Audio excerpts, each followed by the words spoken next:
Two men walk into their bank on the same Tuesday morning. The first man is tense. His car broke down the night before. The repair shop needs $3,800 today. He walks up to the counter and asks if the bank can waive his overdraft fee so he can move money around without penalties. The teller smiles politely, types, pauses, then says no. Policy. He leaves feeling smaller than when he walked in, like he asked for something he wasn't supposed to ask for. 20 minutes later, the second man walks into the same bank. Same building, same fluorescent lights, same quiet hum of printers and keyboards. He doesn't stand in line. Someone greets him by name. He mentions he needs to move money quickly for an unexpected expense. The banker nods. Of course. No fees. No friction. They even offer him a short-term credit line at a lower rate than his credit card. He leaves calm, untouched, like the problem never existed. Same bank. Same request. Completely different reality. What's the difference? It isn't income. It isn't intelligence. It isn't luck. It's that one of them crossed a wealth threshold the bank never advertised. Most people think banks treat everyone the same. They believe fees are fixed. Policies are rigid. Service is standardized. You either follow the rules or you pay the penalties. That's the story. But it isn't true. Banks don't treat you based on who you are. They treat you based on where you sit relative to invisible wealth thresholds. Below certain thresholds, you are a cost. The bank makes money charging you fees, enforcing limits, and managing your risk. Above those thresholds, you become an asset. The bank makes money keeping you happy, giving you access, and helping you grow. The shift is quiet. No announcement. No letter in the mail. Just friction disappearing. Fees stop appearing. Calls get returned faster. Opportunities start showing up that were never visible before. Same bank. Same logo. Different experience entirely.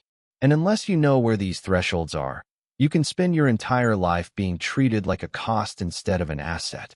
Hey, I'm Brian. I spend way too much time thinking about how money quietly changes the way the world treats you. Not how it looks from the outside. How it behaves behind the scenes. The phone calls that get answered. The rules that get bent. The opportunities that appear without being advertised. And here's what I've learned. This isn't about becoming rich. It's about crossing specific wealth thresholds that change your status inside the financial system. Points where banks stop extracting from you and start protecting you. Points where friction disappears. Where your money starts opening doors instead of triggering penalties. But the real shift isn't just external. It's internal. Because each threshold changes something psychological. The background anxiety you've been carrying for years starts to fade. Decisions feel different. Work feels different. Risk feels different. In this video, I'm going to walk you through the 5 wealth thresholds that unlock secret bank privileges. And more importantly, what happens to you when you cross them. Because once you see these thresholds, you stop drifting financially. You start aiming. The first threshold is $25,000 in combined deposits. This is the point where banks stop seeing you primarily as a cost. Below this threshold, your account generates work. Small balances. Frequent transactions. Higher volatility. The bank protects itself by charging overdraft fees, maintenance fees, minimum balance penalties. Every mistake costs you $15, $35, sometimes $50 at a time. But when you cross $25,000, something subtle changes. Fees start disappearing. Maintenance fees get waived automatically. Overdraft forgiveness becomes discretionary. Minimum balance requirements stop applying. The bank doesn't need to extract small amounts from you anymore because your presence itself has value. You can see it in small moments. You accidentally move money late and dip below zero for a few hours. No penalty. You call support. The tone is different, less scripted, more flexible. It's like the system loosens its grip. Psychologically, this threshold feels like removing a low-grade electric current you didn't realize was running through your life. Before, every transaction carried the possibility of punishment. Every mistake had consequences. Now, the penalties stop defining your relationship with money. You can breathe. And this threshold is more reachable than it sounds. If you save $500 per month, you reach $25,000 in just over 4 years without investment growth. At a 7% annual return, it happens faster, closer to 3.5 years. Add tax refunds, bonuses, or side income, and the timeline compresses further. This isn't about perfection. It's about accumulation. Because once you cross $25,000, you stop operating in a system designed to penalize instability. You start operating in a system designed to preserve stability. And that changes how you see yourself. You're no longer fragile. You're no longer one mistake away from a penalty. You become someone the system expects to keep. If you're new here and just subscribed, comment your name below. I read every comment and shout out new subscribers in my next video. I appreciate you joining me on this finance journey. The second threshold is $100,000 in investable assets. This is where private banking quietly becomes available to you. Not advertised, not promoted on billboards, but it's there. At this threshold, the bank assigns you a dedicated relationship manager. You stop calling a general support line and start contacting a specific person whose job is to solve your problems. You get priority service, faster wire transfers, higher daily limits, and most importantly, access to opportunities that never appear inside your normal banking interface. Because here's how banks actually work. When you have $5,000, you ask the bank for help. When you have $100,000, the bank starts bringing you ideas. They might call you about a higher yield treasury product offering 5.2% instead of the 0.01% sitting in your checking account. They might suggest structured products, better savings vehicles, or tax-advantaged accounts. Not out of generosity, because your money is now meaningful to them. Imagine two people needing to wire $40,000 quickly for a home deposit. Below this threshold, it's forms, delays, limits, and explanations. Above it, it's a phone call and confirmation. Done. Psychologically, this threshold feels like being moved from the waiting room into the main office. You're no longer anonymous. You exist inside the system as a known entity. Someone with continuity. Someone with presence. And reaching $100,000 is less about income than consistency. If you invest $800 per month at a 7% average annual return, you reach $100,000 in about 8 years. Increase that to $1,500 per month, and it drops to just under 5 years. Time does most of the work, but only if you stay invested. Because when you cross this threshold, the bank stops treating you like a transaction. They start treating you like a relationship. And that changes your posture. You stop reacting to money. You start coordinating with it. The third threshold is $250,000 in investable assets. This is where wealth management unlocks. Not basic banking. Not simple account services. Actual financial coordination across taxes, investments, and long-term planning. At this level, the bank offers access to financial advisors who look at your entire structure. Not just where your money sits, but how it flows. They help optimize tax efficiency. They suggest asset allocations designed to reduce volatility. They introduce estate planning frameworks that protect your assets across decades. This is where money stops being a collection of accounts and starts becoming a system. Think about a $15,000 unexpected expense. A medical bill, a roof replacement, a sudden family obligation. Below this threshold, it disrupts your life. You sell investments at the wrong time. You use high-interest credit. You absorb the financial shock directly. Above it, the system absorbs the shock for you. Cash reserves exist. Credit lines are pre-approved. Investments are structured with liquidity in mind. The disruption becomes an adjustment, not a crisis. Psychologically, this threshold feels like stepping off unstable ground onto solid concrete. Before, your financial life was reactive. You responded to events as they happened. Now, it becomes proactive. Anticipatory. You stop asking, "Can I survive this?" You start asking, "What's the optimal way to handle this?" And the math to reach $250,000 is straightforward, even if it requires patience. At $1,500 invested per month with a 7% return, you reach this threshold in about 11 years. Increase contributions as your income grows, and the timeline compresses. Market growth accelerates the final stretch. Because compounding becomes visible at this level. Crossing $250,000 doesn't just change what the bank offers you. It changes how you experience uncertainty itself. You stop living financially exposed. You start living financially positioned. This is the point where most people stall, not because they lack income, because they make three decisions that quietly prevent them from ever crossing the next threshold. The first is lifestyle expansion that consumes every raise. You get a $10,000 salary increase. After taxes, that's about $7,000. Instead of investing it, you upgrade your apartment, or your car, or your monthly spending. That single decision, repeated 5 times over a decade, can easily cost you $150,000 in invested assets. At 7% annual growth, that's over $300,000 after 15 years. The second decision is keeping too much cash sitting idle. Having $20,000 for emergencies makes sense.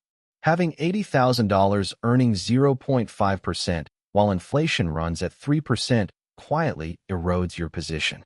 That difference, investing $60,000 versus letting it sit, becomes over $165,000 in 15 years at a 7% return. The third is interrupting compounding. Selling investments during uncertainty. Pulling money out during downturns. Starting and stopping. Every interruption resets momentum. Someone investing $1,000 per month consistently for 15 years ends up with about $316,000 at 7%. Someone who pauses contributions for just 3 of those years ends up with roughly $230,000.